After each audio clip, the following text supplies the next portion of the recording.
The average solo GP is dead.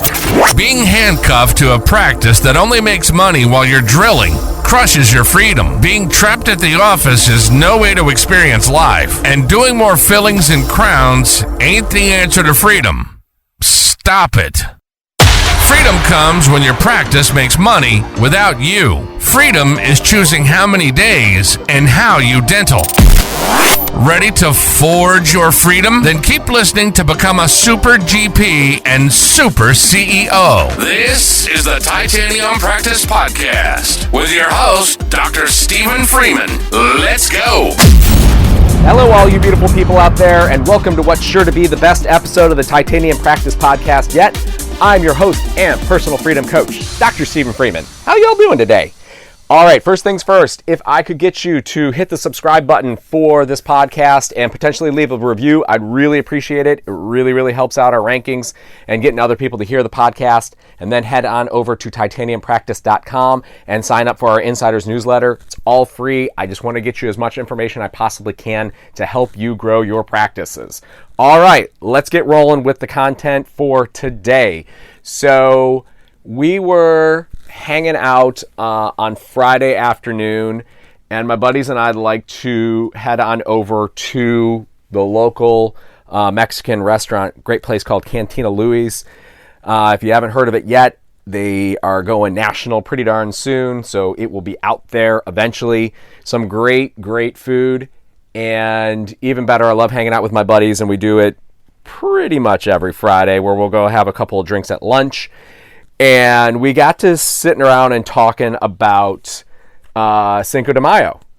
And it's funny because we were also talking about, in a different conversation, about how great it used to be to have things like the Guinness Book of World Records. And like, you used to be able to like get into these fights with your friends about like who was the best at doing something.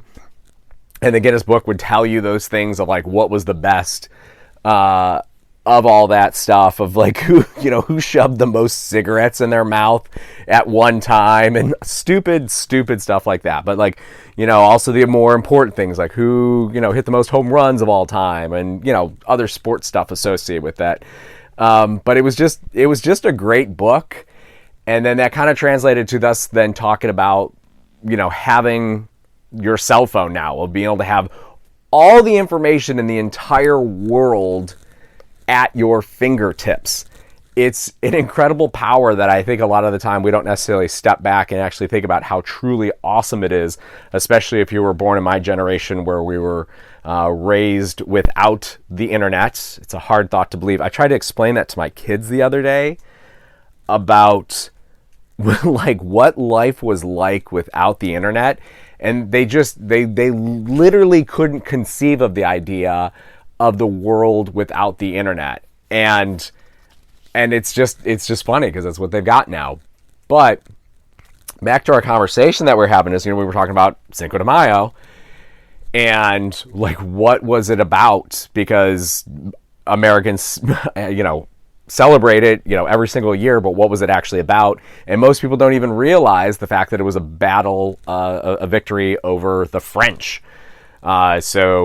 So it became this thing of, hey, we won this battle. There were only like 4,000 Mexican troops and 8,000 French troops, and they managed to beat them in this battle.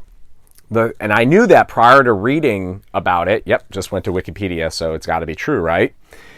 But I continued to read. What I didn't realize is they won this big battle then, but a little less than a year later, they lost a battle that was essentially like the sequel to this war, and they lost the battle, which kind of reminded me of the American Revolution, of how, the United States went and defeated, the English, and, they had a huge force that they overcame.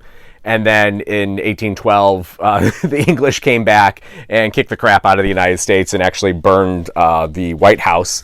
I'm not sure if it was to the ground or not, but there's literally still scorch marks in the White House from the fire that the British set. And I always just kind of thought that was funny. It was like, hey, we're back. We can still kick your ass, but, we're going to leave for good now. And that was the end then of the English having any kind of rule over the United States for, it was made it official at that point in time. But the thing with Cinco de Mayo is like, like they celebrated this victory, which was great and all, but they ended up losing essentially the war, or got their asses kicked just like the United States did in 1812.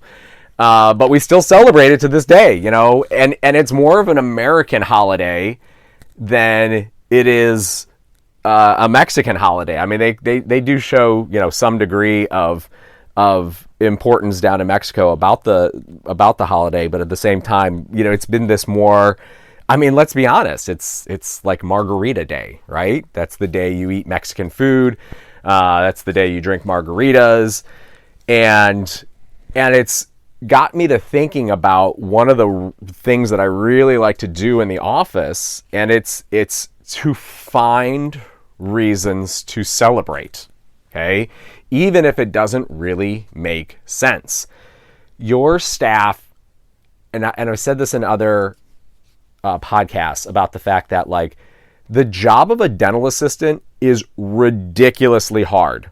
It's ridiculously hard. I mentioned the fact, like, you need to know how to do so many different procedures that it makes it very difficult. And a lot of the time, we're asking people who have gone through very, very minimal training, and then they get sent to an office that maybe will do some training, and most of that training involves very, very, this is procedural. Like, this is how we do it in our office. This is how the doctor likes his tray set up, which I've never understood for all of you. But I mean, most dentists are so anal retentive about everything that I'm sure that a lot of you want, like, each instrument set up a particular way. And I'm like, I could care less. They open the packet for me, and a lot of the time it just sits there. Because first off, I use very, very few instruments, but I cannot possibly want them to waste their time either A, learning how I want it particularly set up,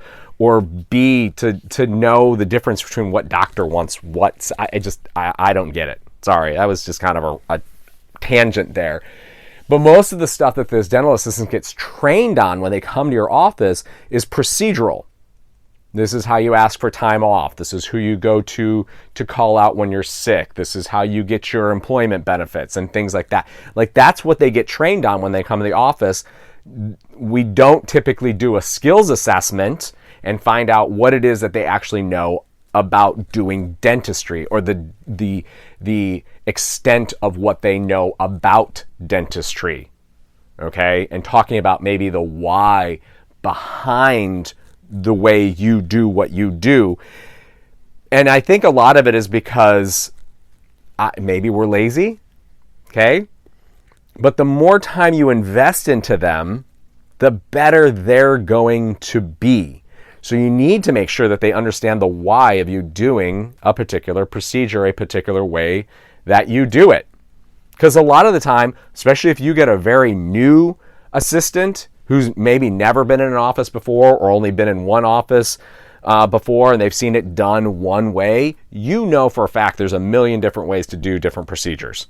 My buddy just sent me an email, or a text the other day talking about this greater curvature band to do class 2 composites, and he loves it. He thinks it's great. It's totally changed the way he does class 2 composites.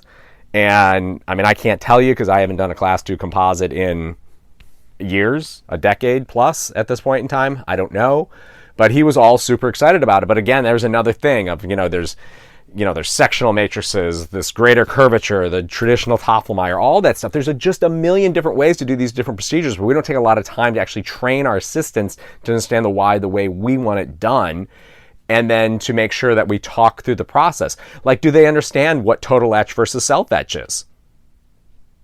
I mean, think about that. I mean, there's a huge difference. And by the way, I self-etch. I know a lot of, when I did class 2 composites, I self-etched. So many of my associates, just this sensitivity thing. How is my filling sensitive? And they use total etch. And I say, why? Why are you using total etch? I never had fillings fall out. I never had fillings fall out. I never ever had fillings fall. It was never a problem with doing that. Doing them is what sucked. I hated doing them. But you never have a sensitivity problem with self-etch versus total etch. So there's another tangent. I'm going off on a couple different tangents today. But anyways, Like, their job is very difficult. So we need to find moments in time to celebrate them.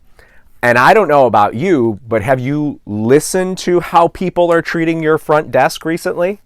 Have you listened to this? People have lost their ever-loving minds. I cannot believe the huge change that has happened in people's personalities since COVID happened. People were kind of rude before, or you could find kind of rude people before. Now it's so common. I don't understand how they work at the front desk. I don't get it at all, because we'll have people throw their IDs at, like, their driver's license. They're coming in, they're a new patient. You know, if they've got insurance, we want to be able to verify their stuff. And if we need to send you to collections, we need to have your driver's license so that we can identify you. And they'll throw the ID at them. I mean, the way they act now is unbelievable. But I got a great front office. I got a fantastic, they're always smiling. They're dancing, they're singing together. They're having a hoot and hollering good time up front. But they get shit on a lot by people. They really, really do. So I say this all to say we need to find reasons to celebrate. Like, this would have been a great one. Like, and I screwed up. I probably, and maybe I should, you know what, as I say this out loud, I've still got a chance. Maybe tomorrow I'll just, order from one of the local Mexican places and do a catered lunch and say, hey, seis de ocho day, or seis de mayo day, rather than, I was thinking of a Simpsons quote where they talk about Cinco de Ocho, sorry. But, do a Cinco de Mayo party for the office tomorrow. And everybody loves free food. And it'll cost $250 or something like that for the entire staff. Buy them lunch, and off you go. And you've made them happier.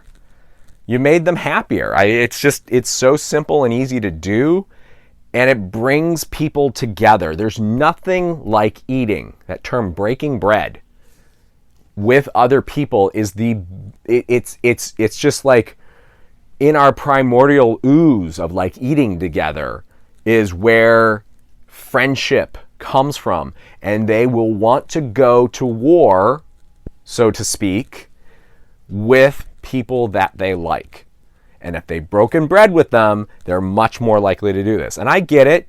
You have a break room. They all go kind of have their own kind of lunch now. And a lot of them have their own little thing that they do or whatever. And you know what it is. You know that, Allison's going to bring her salad, and, Christina's not going to eat anything because she's on the latest diet. That, you just know that they're going to do those things. But it's just, if you can get them all and have a little bit of a party together and celebrate, it makes all the difference in the world. It goes back to, again, me talking about gamifying things. Break up the routine. Make it different. And when you celebrate things like that, and at the end of the day, the actual Cinco de Mayo doesn't really mean anything to the people in my office, or the vast majority of them. But it's a reason to do something. And you just need to do this throughout the year, is create reasons. It doesn't necessarily have to be on a special holiday. Like, we do Friendsgiving, like around Thanksgiving. I buy, they bring their favorite like family dish to the office, and then I buy the proteins, like the turkey. We do turkey, ham, and normally like ribs and stuff like that. So I'll buy the expensive part and carve it up, and we take a little bit of extra time for Friendsgiving to do that one. But you need to find times throughout the year. What about as we get closer, like 4th of July is coming up? What if you had someone come and like grill burgers, and you had a cookout for your staff? Just finding reasons to celebrate what they do really, really helps them out. The number one thing that is going to cause someone to leave your practice, referring to the staff, is lack of recognition. And the problem is that most of the time, these people need correcting a lot of the time. They do stuff wrong all the time. And you know exactly what it is that I'm talking about. And so it almost needs to be that whole good cop, bad cop thing, where you're telling them, along the way, we're praising them while you're also kind of like yelling at them. And it didn't probably make too much sense. But my point is there need to be times that you're celebrating them so that it's just not always you cracking the whip on them. You can't just always ask them to do more, and do better and better and better, because that just at some point in time it breaks them. They don't want to hear it. They don't want to get yelled at. And part of me is also like, well, we have all these procedures written down. You know what we ask you to do. You always get yelled at about it. So why don't you just do the damn thing and then we don't have to yell at you about it? But I mean, it's the same relationship you have with your kids, most likely. Kids are the exact same way. You keep doing the same thing wrong over and over. I don't want to have to yell at you, but here we are in the situation again. So apparently I need to yell at you again to not do the thing wrong.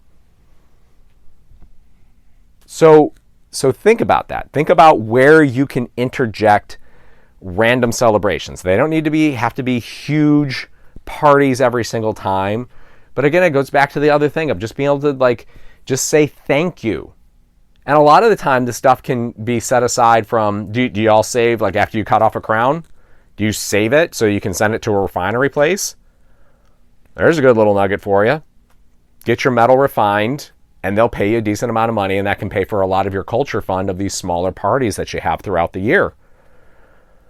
So we get a lot. I mean, we cut off tons and tons and tons of crowns. And it's unfortunate because now, a lot of them are going to zirconia, and they're not going to obviously refine zirconia, but we still have an older population, so a lot of them are walking in with these ugly PFMs that we cut off, and away we go.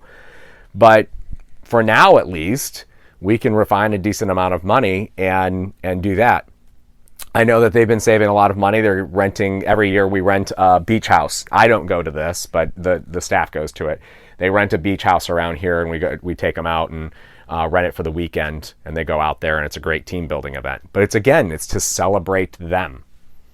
But you can find that money by doing that. You can also have a contest if you wanted to do it that way. Again, going back to gaming things, is you can create some type of reward system where you get them to do a certain amount of something, and then you go and rent like a house. And obviously, if you live in the mountains, go up into the mountains or something like that.